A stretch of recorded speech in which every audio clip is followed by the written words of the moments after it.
This deal between Labour and Plaid, do you feel left out that they never turned to the Tories?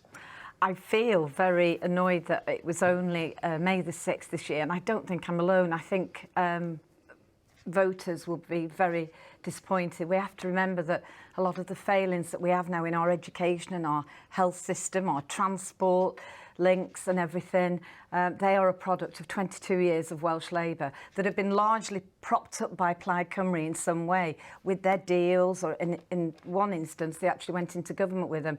So I think people who voted Plaid Cymru will feel very betrayed. Well, let's talk to someone from Plaid Cymru. Kevin, will they?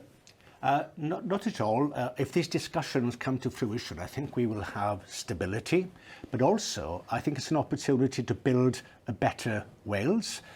It's why I came into politics, and it's about Plaid Cymru being in the room and able to influence decisions. Politics a battle of ideas? You know, every time that the governing party needs a bit of help and they turn to your party or perhaps the Liberal Democrats now and again, it does something to democracy, doesn't it?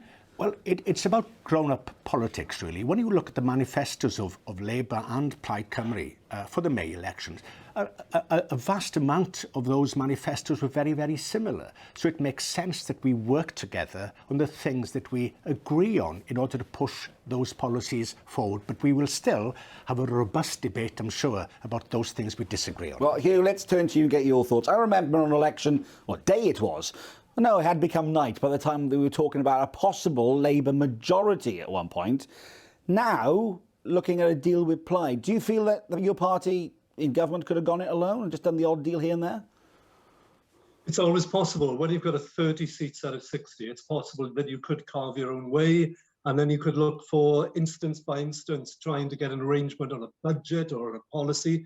But actually, do you know what the people of Wales really need is what Kevin referred to there, is stability in governance. They need to understand that manifestos can be delivered. And, Janet was right. She was saying in May there was an election. Labour got 30 seats. It was a good performance, but we didn't get an outright majority. And on that basis, it's not for the good of Welsh Labour, but it is for the good of the people of Wales that we put in place a platform now we can deliver for the next few years. What do you want to see? Change of the voting system? Well, I think Senedd reform is definitely one that I think probably Plaid Cymru and also Labour would want to explore as part of this.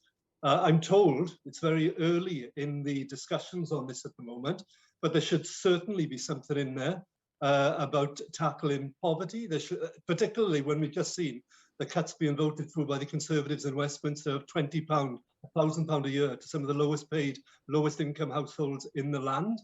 And we should also be looking at bread and butter issues on things like public transport, not only trains, by the way, but buses and things like that. I think there'll be a lot of agreement here for the good of the people of Wales between Plaid Cymru and Labour on what we can do.